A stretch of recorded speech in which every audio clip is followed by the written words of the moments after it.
JSSC CGL का मामला supreme court पहुंचा है। झारखंड हाईकोर्ट के फैसले को अभ्यर्थियों के एक समूह ने सुप्रीम कोर्ट में चुनौती दी है।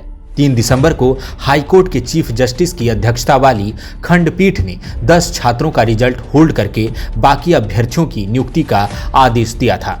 इन अभ्यर्थियों का कहना है कि वे न्याय की अंतिम उम्मीद लेकर सुप्रीम कोर्ट पहुंचे हैं। गौरतलब है कि याचिका अभी सुनवाई के लिए सूचीबद्ध नहीं की गई है।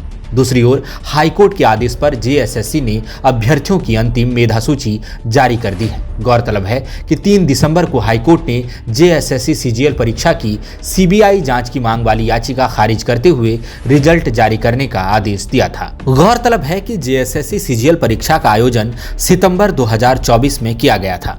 अभ्यर्थियों के एक समूह ने इसमें पेपर लीक का आरोप लगाया। 5 दिसंबर 2024 को आयोग ने संभावित चयनित उम्मीदवारों की सूची जारी कर दी। डॉक्यूमेंट वेरिफिकेशन का काम भी शुरू किया गया।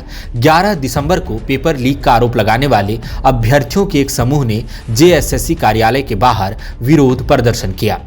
पेपर लीक की सीबीआई जांच की मांग के लिए हाईकोर्ट में याचिका लगाई गई। 11 दिसंबर को हाईकोर्ट ने रिजल्ट के प्रकाशन पर रोक लगा दिया था। इसी बीच हेमंत सरकार ने पेपर लीक के आरोपों की जांच का जिम्मा सीआईडी को सौंप दिया। सीआईडी ने इस केस में 5 आईआरबी जवानों समेत दर्जन भर लोगों को गिरफ्तार किया है। यूपी के 3 लोगों की गिरफ्तारी इस केस में हुई है। गिरफ्तार लोगों की सूची में रेलवे के इंजीनियर का नाम भी शामिल है। सीआईडी ने कहा कि इस केस की जांच के दौरान पेपर लीक के नाम पर अभ्यर्थियों से उगाही करने वाले गिरोह का पर्दाफाश हुआ है, लेकिन ऐसा कोई सबूत नहीं मिला जिससे लगे कि सीजीएल परीक्षा में पेपर लीक हुआ है। 3 दिसंबर को हाईकोर्ट के चीफ जस्टिस तरलोक सिंह चौहान और जस्टिस राजेश शंकर की अदालत ने केस की सीबीआई जांच की मांग खारिज कर दी और आयोग को रिजल्ट जारी करने का आदेश दिया। हालांकि परीक्षा की तैयारी के लिए कथित तौर पर नेपाल गए 10 अभ्यर्थियों का रिजल्ट अभी भी पेंडिंग है। हाईकोर्ट ने कहा कि एसआईटी जांच की रिपोर्ट आने तक इनको नियुक्ति नहीं मिलेगी। इन्हीं 10 अभ्यर्थियों ने अब सुप्रीम कोर्ट का दरवाजा खटखटाया है। देखना दिलचस्प होगा कि सुप्रीम कोर्ट का रुख इस पर क्या होगा। गौरतलब है कि जेएसएससी सीजीएल परीक्षा की प्रक्रिया को पूरा होने में पूरे 9 साल लगे हैं। इस परीक्षा का विज्ञापन रघुवर दास के कार्यकाल में आया था। कभी नियमावली में बदलाव तो कभी अपरिहार्य कारणों से परीक्षा की तिथि बदलती रही।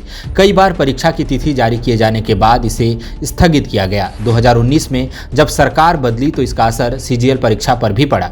जनवरी 2024 में जब लिखित परीक्षा का आयोजन हुआ तो पेपर लीक हो गया। सरकार ने परीक्षा रद्द कर दी और आखिरकार जब सितंबर 2024 में परीक्षा का आयोजन हुआ तो इसमें भी धांधली के आरोप लगे। हालांकि तमाम चुनौतियों को पार करते हुए आखिरकार 1900 से ज्यादा अभ्यर्थियों को इसमें सफल घोषित किया गया। 10 अभ्यर्थियों का रिजल्ट पेंडिंग है, वे सुप्रीम कोर्ट पहुंचे हैं।